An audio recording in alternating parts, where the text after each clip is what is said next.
Now it's because we are spiritual agents as well as moral agents that we are capable not just of using neutral objects for good or evil purposes, but also of imbuing those neutral objects with spiritual significance.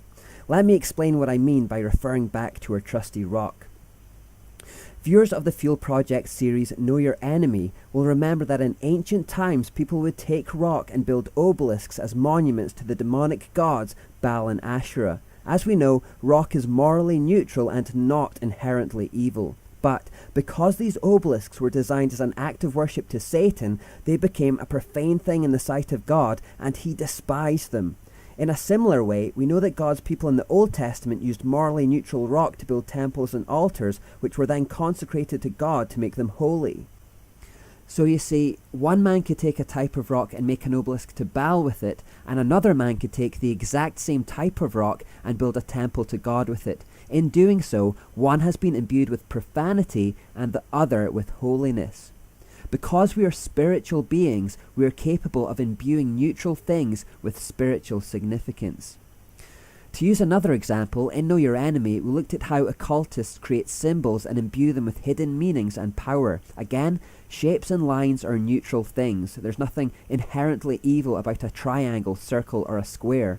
But when they are created with a diabolical intention, demons attach themselves to it to fulfill the symbol's purpose, and it is then imbued with evil.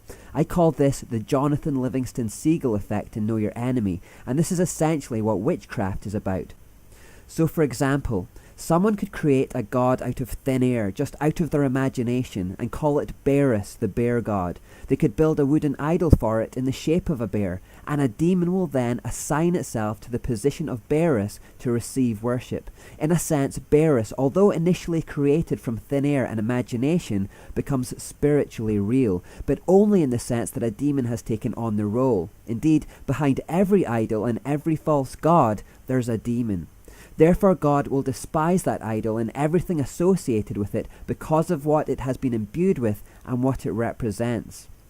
What I'm trying to say in a convoluted way is that because we are spirit, we can affect the spiritual realm, and the spiritual realm can affect us. And what happens in the spirit eventually works itself out into the physical.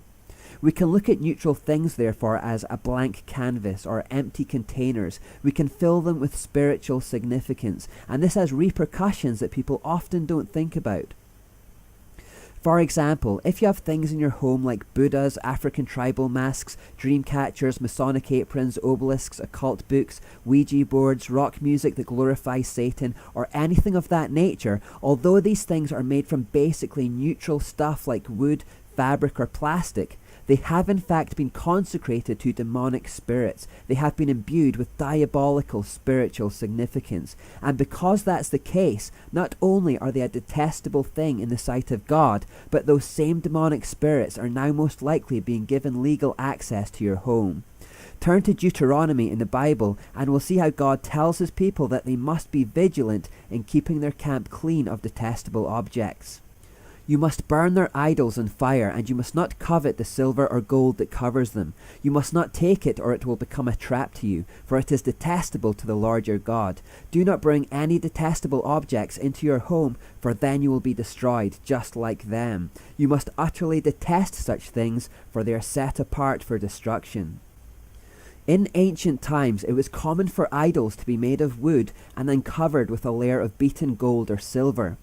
God says in the strongest language possible that even the silver and gold that covers the idols must be destroyed, because although silver and gold is essentially neutral stuff, the fact it has been consecrated or set apart for the worship of demonic gods has made it a thing set apart for destruction. You see, because Satan is set apart for destruction, everything consecrated to him is set apart for destruction along with him. And if we can go off on a slight tangent here, that's why there's hell. Hell was meant for Satan and his demons, not for humans. But if you follow him, if you consecrate yourself to him, you'll go where he goes and meet the same end that he meets. Jesus talks about the day of judgment when God will turn people away, saying, "Away with you, you cursed ones, into the eternal fire prepared for the devil and his demons." People often ask why God would prepare this place called hell for humans. He didn't. He prepared it for Satan and his demons. But If humans follow him, they'll end up where he ends up, as will everything else that was set apart for him. We'll look at what it means to follow Satan later. It's much more mundane than one might imagine. Getting back on point though, anything consecrated to Satan is a despised thing to be destroyed, and we can get more insight into how such things can affect us by turning to the book of Joshua in the Bible. Setting the scene for the event, the Israelites have just entered the Promised Land and are busy cleaning up the occultism and fighting against the pagan tribes who live there. If you read the book of Joshua, you'll notice that right up until the 7th chapter, their campaign had been a breeze. In fact, they just witnessed the walls of the mighty city of Jericho supernaturally fall to the ground in front of their eyes by essentially going for a stroll around it. God was with them and everything was easy. But then, suddenly things change. They try to attack a small and insignificant town called Ai, and because of previous success they are so confident that they don't even bother to send in their whole army. They've just taken down Jericho. Ai will be a breeze. So they pick a few thousand people to do the job, while the rest wait outside for news of the inevitable victory. Except they don't get the victory. Those waiting outside are absolutely stunned when they look and see their own army turning on their heels and being chased out of Ai, defeated in a battle they should have easily won. Paralysed with fear at this turn of events, they ask God what has happened and why things suddenly got so difficult. Why has he taken his hand of blessing off them? What was the point of him giving them the heavily fortified city of Jericho in such an easy way if he was just going to let them be slaughtered by a bunch of villagers with pitchforks in the next battle?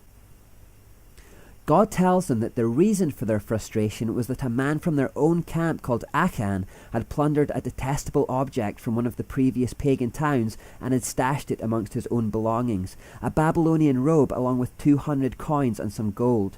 Because of the presence of that detestable object in the camp, God's blessing was temporarily removed from them, and that led to their defeat. Why was it detestable to God? We don't know for sure. Perhaps the robe had been consecrated to Baal and used in pagan religious ceremonies. The Bible doesn't say. But as soon as they removed that detestable object from their camp, God was with them once more. They went back into Ai and won the battle easily.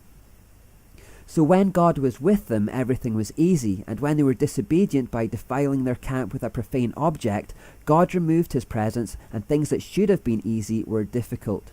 There's a principle there for all Christians to take heed of. It would benefit us all if we went through our homes systematically and discerningly throwing away any objects which are detestable to the Lord. It is possible that you are being frustrated in life because you harbour objects which are a profane thing in his sight. In Acts 19, when Paul preached the gospel to the people of Ephesus, many became believers and repented of their sinful practices. The first thing they did was to take all their items of sorcery and books of incantation and burn them in a public bonfire. The value of the objects in the bonfire was estimated to be the equivalent of millions of dollars in today's money, and no doubt they could have been sold. However, the value didn't matter. They needed to be destroyed. We should do likewise with anything in our homes that dishonours God. Don't sell them and pass the problem on to someone else. Just burn them or destroy them in some other way. I have personal experience of this principle. When I was a teenager, I was asked to move in with a non-Christian girl, and I was pretty set on the idea. My parents felt that my moral judgment was being clouded by some of the objects in my room, namely some of the rock CDs in my collection. While I was out one evening, my parents, completely independently of one another, both felt God suddenly telling them that they should pray and anoint my bedroom with oil. They both planned to do it separately, so were surprised when they bumped into one another in the hall, both with a bottle of oil in their hands and heading for my room. They didn't tell me they'd done it, but the very next day I had a sudden change of heart and I said no to the girl. Not long after that, I also began to be convicted of the music I'd been listening to and began throwing out a lot of my CDs. It was only much later that my parents told me the story of what had happened, but my thinking and behaviour had changed almost instantly. A spiritual battle had been won. I eventually threw out my entire catalogue of secular rock CDs and could instantly feel an almost tangible lightness in the atmosphere. I only realised that there had been a heaviness after it had gone. My cousin also tells of a series of problems that he experienced in his home when he unwittingly brought back 2 Buddha bookends from Thailand. Things started going missing. There were nightmares, blackouts, things breaking, and even a 666 appearing on the wall of their living room, which couldn't be scrubbed off by any means, and which only disappeared when they invited a group from church to come and pray. The principle: keep your camp clean. And keep remembering, this phenomenon works in both directions, for good and for bad. During Paul's same trip to Ephesus that ended with the public bonfire of occult items, it was reported that when handkerchiefs or aprons that had been in Paul's possession touched the sick, they were healed and demonic spirits were expelled. Although a slightly different situation, there's also the story in the Gospels of a woman just touching Jesus' robe in faith and her illness being instantly healed. So not only should we watch what we allow into our homes and remove detestable objects from our camps to keep them clean, but it would also be a worthwhile exercise to proactively consecrate ourselves, our homes and our possessions to God. As for the occult items in your home, it's possible you are more frustrated and affected by the influence of those objects than you know, just like the Israelites under Joshua's command.